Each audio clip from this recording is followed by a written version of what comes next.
आज का class twelfth वाले स्टूडेंट के लिए आज का क्लास ट्वेल्थ वाले स्टूडेंट के लिए काफ़ी स्पेशल होने वाला है, क्योंकि आज की क्लास में हम लोग देखने वाले हैं कि एग्ज़ाम में कॉपी को कैसे लिखें कि 100 में से 100 अंक आए। 100 में से 100 अंक आए, क्योंकि एक टॉपर भी होता है। एक टॉपर भी कॉपी को लिखता है और एक आप भी कॉपी को लिखते हैं, लेकिन क्या अंतर दोनों में रहता है कि टॉपर को जो होता है 100 में से 100 अंक दिया जाता है, लेकिन आपको क्या आता है कि 100 में से कुछ ही अंक दिया जाता है। ऐसा क्या कारण रहता है? क्योंकि मेरे दोस्त, आपको यह बात ध्यान रखना चाहिए कि आपको कितना आता है और आप एग्जाम में कितना लिखते हैं, उससे कहीं ज़्यादा मैटर करता है कि आप किस तरह से लिखते हैं। आप किस तरह से लिखते हैं। यदि आपके पास राइटिंग स्किल नहीं है, यदि आपके पास राइटिंग स्किल नहीं है तो आपको फुल में से फुल अंक कभी नहीं मिलेगा। तो चलिए आज की क्लास हम लोग देखेंगे कि अपने एग्जाम में कॉपी को किस तरह से लिखना है, और आज की क्लास में हम लोग पर्सनली बताएंगे कि हिंदी का कॉपी, हिंदी का जो कॉपी है 7 फरवरी को हिंदी का एग्जाम होने वाला है, तो हिंदी का कॉपी 7 फरवरी को किस तरह से लिखना है। तो आपको 100% गारंटी देते हैं। 100% गारंटी देते हैं कि यदि आप जैसा बताया गया उस तरह से आप कॉपी को लिखते हैं तो आपको एग्जाम में 100 में से 100 अंक लाने से कोई नहीं रोक सकता। 100 में से 100 अंक लाने से कोई नहीं रोक सकता। बस आपसे एक छोटा सा रिक्वेस्ट है कि आप वीडियो को अंत तक जरूर देखिएगा और 100% समझ में आएगा कि कॉपी को किस तरह से लिखना है। बस आप इग्नोर नहीं कीजिएगा। तो चलिए आज का क्लास बिना टाइम का इन्वेस्ट किए मेरे दोस्त स्टार्ट करते हैं। मेरे पास हिंदी का क्या है, मॉडल पेपर है, और इस मॉडल पेपर में क्या होता है कि सब लोग क्वेश्चन भी इसी तरह से एग्जाम आता है। सबसे पहले यहाँ दिया रहेगा खंड अ वस्तुनिष्ठ प्रश्न, मतलब ऑब्जेक्टिव क्वेश्चन रहेगा 1 से लेकर कितना तक 100 तक रहेगा, जिसमें से आपको 50 बनाना है। तो ऑब्जेक्टिव को तो आप रंग देते हैं, इस तरह से बना लेते हैं, लेकिन हम लोग आज चर्चा करेंगे कि सब्जेक्टिव को किस तरह से बनाना है, सब्जेक्टिव को किस तरह से लिखना है। तो सबसे पहले जैसे ही हम लोग देखते हैं कि क्या आता है कि खंड ब आता है। सब्जेक्टिव में क्या आता है, खंड ब। उसके बाद रहेगा विषयनिष्ठ प्रश्न, खंड व विषयनिष्ठ प्रश्न। उसके बाद इस तरह से आया, तो उसके बाद 1 नंबर में क्या है, किसी एक पर निबंध लिखें, इतना है। तो हम लोग क्या करेंगे कि जैसे मान लिया जाए हमारा जो कॉपी है, ठीक, इसी तरह का कॉपी आपको एग्जाम में देखने के लिए मिलेगा। इसी तरह का कॉपी क्या करना है कि यदि चौथाई आपके पास खींचा हुआ रहेगा कॉपी में, तो चौथाई नहीं खींचना है, चौथाई के बाद से लिखना क्या कर देना है, स्टार्ट कर देना है। चौथाई में कुछ भी नहीं लिखना है, इतना याद रखना है। यदि चौथाई खींचा हुआ नहीं रहे तो स्केल से इसको क्या कर देना है, 1/4 को रिमूव कर देना है, चौथाई को छोड़ देना। उसके बाद क्या करना है कि जैसे हम लोग वहां पे देखें कि खंड ब लिखा हुआ था, तो यहाँ पे क्या करेंगे, ऊपर में दे देंगे खंड ब, इस तरह से खंड ब लिखें। उसके बाद फिर क्या करें, खंड ब लिख करके इसको थोड़ा सा घेर करके अंडरलाइन कर दिए। उसके बाद क्या है कि प्रश्न संख्या पहला 1 है, इस तरह से हम लोग देख लेते हैं। यहाँ पे क्या है 1 नंबर में कि किसी एक पर निबंध लिखें, किसी एक पर निबंध लिखें, निबंध लिखना है। तो 1 नंबर में क्या, 1 के 1 में है विज्ञान वरदान या अभिशाप। हम लोग अक्सर इसमें से आप किसी एक पर निबंध लिख सकते हैं, उसमें कोई भी समस्या ना हो, जिसमें आपको इंटरेस्ट हो, जिस पर आपको लिखने के लिए आता है। लेकिन ज्यादा प्रयास करना है कि 1 नंबर वाला आता है तो 1 नंबर वाला पे ही लिखने का। तो यहाँ हम लोग क्या करेंगे कि प्रश्नोत्तर संख्या 1 दे दिए। प्रश्नोत्तर संख्या 1 दे दिए। 1 का कौन सा लिख रहे हैं, 1 पहला लिख रहे हैं, तो यहाँ पे पहला में क्या है, विज्ञान वरदान या अभिशाप। विज्ञान वरदान या अभिशाप, ध्यान से देखना है। इस तरह से लिखें, इसको अंडरलाइन ब्लैक पेन से कर देना है, काला पेन से कर देना है। उसके बाद क्या है कि विज्ञान वरदान या अभिशाप हम लोग लिखेंगे।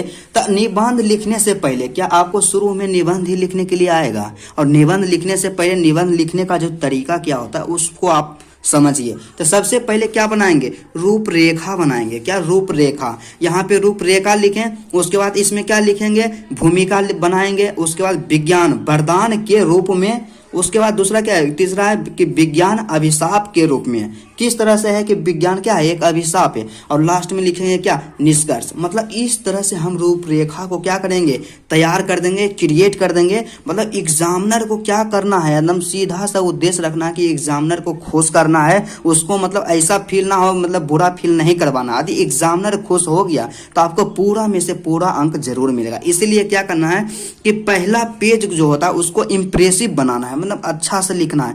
पहला पेज क्या है, उसको एकदम अच्छा से। तो यहाँ पे क्या किए, रूपरेखा। रूपरेखा इस तरह से हम बना दिए। एग्जामिनर जो होता है सीधे देखेगा कि निबंध का टॉपिक है विज्ञान वरदान या अभिशाप। उसमें जो स्टूडेंट है लिखेगा पहले भूमिका, उसके बाद विज्ञान वरदान के रूप में, उसके बाद विज्ञान अभिशाप के रूप में, उसके बाद लास्ट में लिखेगा निष्कर्ष। इस तरह से लिखें।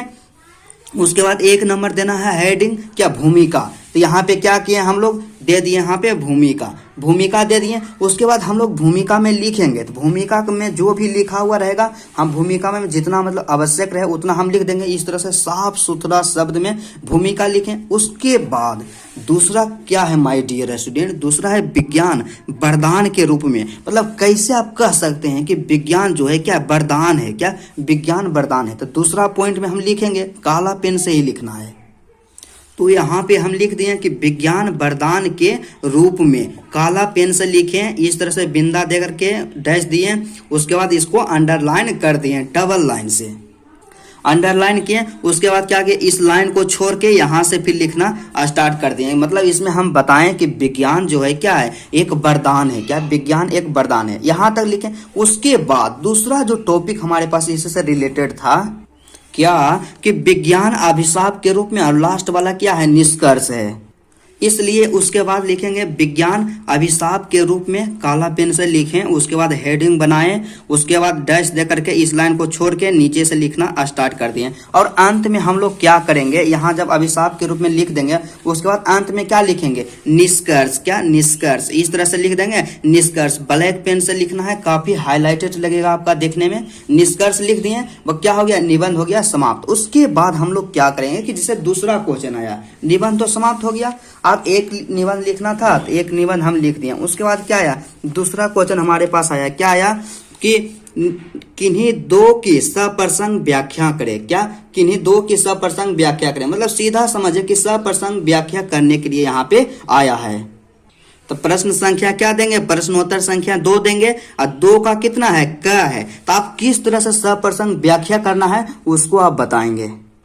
तो एक प्रश्न क्या हुआ, कंप्लीट हो गया। तो क्या करेंगे, 1-2 लाइन बीच में छोड़ देंगे। क्या, 1-2 लाइन छोड़ देंगे और छोड़ करके लिखेंगे यहाँ पे क्या लिख दिए कि प्रश्नोत्तर संख्या 2। क्या, प्रश्नोत्तर संख्या 2। अब 2 में भाई क्या है, तो 2 में क्या है, सप्रसंग व्याख्या। क्या, सप्रसंग व्याख्या। इस तरह से आपको एरो नहीं बनाना है, तीर नहीं बनाना है, हम आपको समझाने के लिए बनाए हैं।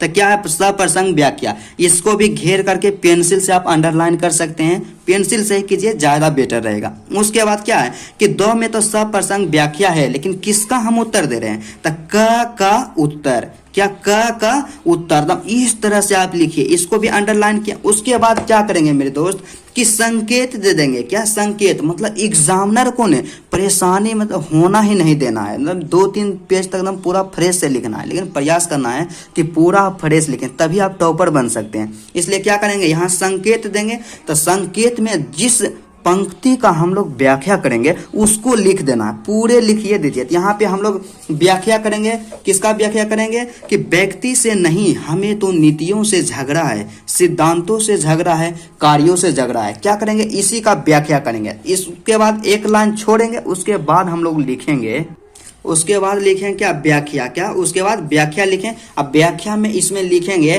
जो इसका आंसर रहेगा उसको क्या कर देंगे, लिख देंगे। लेकिन आपको अभी तक व्याख्या करने नहीं आता है, आप व्याख्या में कंफ्यूज हैं। और 2024 के लिए, क्या 2024 के लिए कौन इम्पोर्टेंट सप्रसंग व्याख्या है, उसका वीडियो जो है डिस्क्रिप्शन में दिया हुआ है, वहां से आप देख लीजिए कि व्याख्या किस तरह से करना है और 2024 के लिए इम्पोर्टेंट कौन कौन है। क्या करेंगे, व्याख्या यहाँ पे कर दिए। उसके बाद क्या आया मेरे दोस्त, इस तरह से 2 का व्याख्या करना रहता तो दोनों का व्याख्या कर देंगे। उसके बाद जो क्वेश्चन हमारे पास रहता है, 2 का व्याख्या करेंगे ना, उसके बाद रहेगा आएगा आवेदन पत्र या पत्र आएगा। क्या है कि खेलों के लिए आवश्यक तैयारी और का सामान उपलब्ध कराने के लिए प्रधानाचार्य को एक पत्र लिखें और अपने क्षेत्र में बिजली के संकट से उत्पन्न कठिनाई का वर्णन करते हुए किसी दैनिक पत्र के संपादक को पत्र लिखें। मतलब पत्र लिखने के लिए आता है। तो पत्र लिखने में अक्सर स्टूडेंट गलती क्या करते हैं कि लिखते हैं तो वह सही, मतलब उसका जो फॉर्मेट होता है, फॉर्मेट वो एकदम बिल्कुल A to Z करेक्ट मतलब तैयार करके आते हैं, लेकिन क्या होता है कि एग्जाम में जब लिखते हैं तो वहां गड़बड़ा जाते हैं। तो आपको बताते हैं कि क्या है, प्रश्न संख्या 3 है और 3 का कौन देना है, ये वाला देना है। तो व्याख्या वाला जैसे ही खत्म हुआ तो क्या करेंगे, कम से कम 2 लाइन छोड़ेंगे माय डियर स्टूडेंट, कि कम से कम 2 लाइन छोड़ें। उसके बाद यहाँ से लिख दें कि प्रश्न उत्तर संख्या क्या, प्रश्नोत्तर संख्या 3। तब प्रश्नोत्तर संख्या में 3 में क्या है, तो 3 में क्या है, आवेदन पत्र। इस तरह से पेंसिल से या पेन से अंडरलाइन कीजिए, लेकिन प्रयास कीजिए कि आप काला पेन से करने के लिए। उसके बाद क्या करेंगे कि किसका दे रहे हैं, क का उत्तर। क्या, क का उत्तर, मतलब आवेदन पत्र में भी दो था, पहले क था और ख था, मतलब 1 नंबर वाला का दे रहे हैं या 2 नंबर वाला का दे रहे हैं। तो यहाँ हो जाएगा 1 का उत्तर, मतलब क का उत्तर। अब क्या करना है, इससे यहाँ क का उत्तर दिए ना, कई स्टूडेंट क्या करते हैं कि यहाँ से लिखना स्टार्ट कर देते हैं कि सेवा में, क्या सेवा में, यहाँ तक लिखें, विषय उसे यहाँ तक लिखें। उसके बाद ये क्या हुआ, ये पेज समाप्त हो गया और आधा आवेदन पत्र इसमें लिखें और आधा आवेदन पत्र अगले पेज में। लेकिन ऐसा गलती करने पे एप्लीकेशन जो पत्र होता है उसका फॉर्मेट क्या होता है, रॉन्ग हो जाता है और देखने में अनएट्रैक्टिव लगता है, जिससे क्या होता है, फुल में से फुल अंक नहीं दिया जाता। लेकिन क्या करना है कि यहाँ उत्तर देना है, उसके बाद इस पेज को छोड़ के अगला पेज में लिखना है। मतलब पत्र के लिए पर्सनल 1 पेज देना है। तो उस पेज में हम लोग लिखे थे सिर्फ क्वेश्चन नंबर, उसके बाद नया वाला पेज से स्टार्ट कर दें कि सेवा में श्रीमान प्रधानाचार्य महोदय।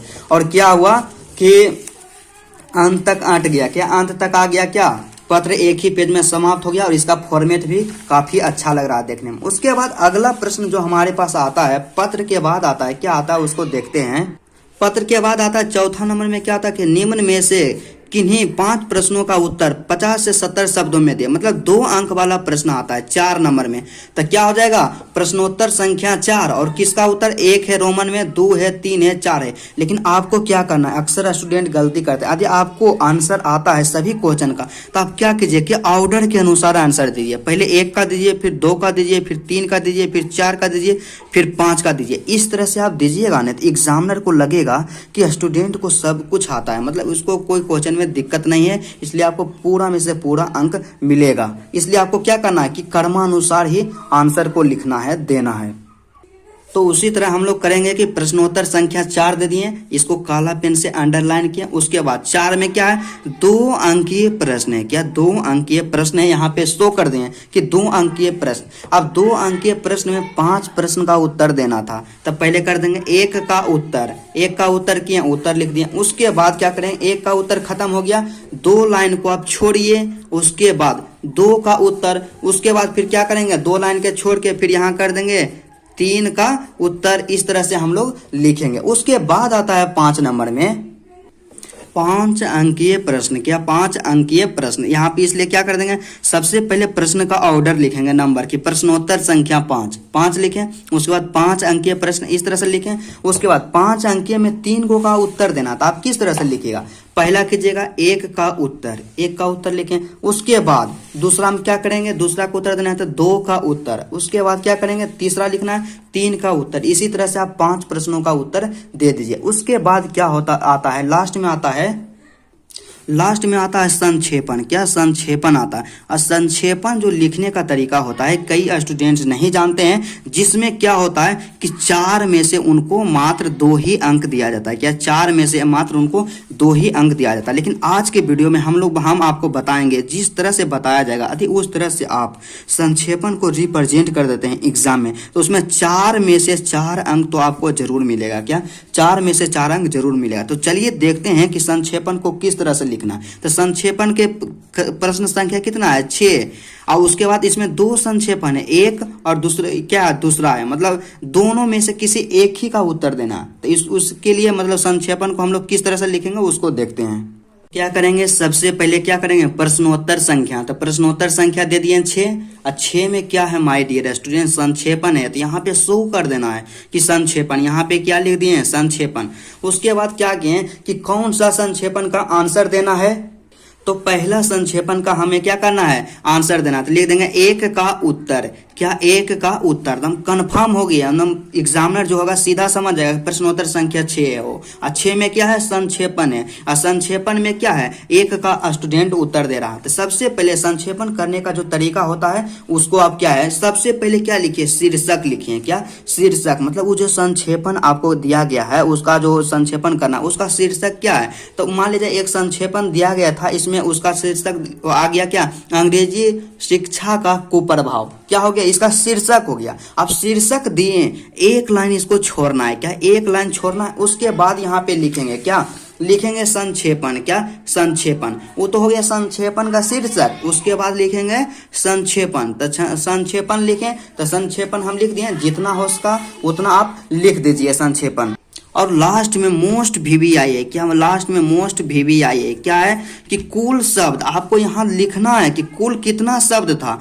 कुल जो शब्द था 100 शब्द था, जितना शब्द रहे उसको काउंट करके यहाँ पे क्या कर देना है, रिप्रेजेंट कर देना है। उसके बाद क्या करेंगे कि संक्षेपित शब्द, मतलब आपने जब संक्षेपण उसका किए तो कितना शब्द में किए, 40 शब्द, मतलब जितना शब्द आए उतना लिख देना। मतलब सीधा सा समझिए कि यदि आपको संक्षेपण करना है तो सबसे पहले मोस्ट VVI क्या है कि शीर्षक लिखना है, शीर्षक लिखा गया। उसके बाद संक्षेपण लिखना है, संक्षेपण ये लिख करके डैश दे करके संक्षेपण लिख देना। और लास्ट में क्या कर देना है कि कुल शब्द लिख देना है कि कितना कुल शब्द था। उसके बाद क्या कर देना है कि संक्षेपित शब्द क्या है, जितना है उसको इतना लिख देना। और इस तरह से यदि आप हिंदी का कॉपी 7 फरवरी को लिखते हैं, क्या 7 फरवरी को लिख करके आते हैं, तो आपको क्या होगा, 100 में से 100 अंक तो जरूर मिलेगा। क्या 100 में से 100 अंक तो जरूर मिलेगा। तो चलिए आज का क्लास यहीं तक रहता है। यदि वीडियो आपको अच्छा लगा तो वीडियो को दिल से लाइक कीजिएगा, और मेरे चैनल पे यदि आप नए हैं तो चैनल को जरूर सब्सक्राइब कर लीजिएगा। तो चलिए माय डियर स्टूडेंट, आज की क्लास यहीं तक रहता है, फिर मिलते हैं आपसे नेक्स्ट वीडियो में।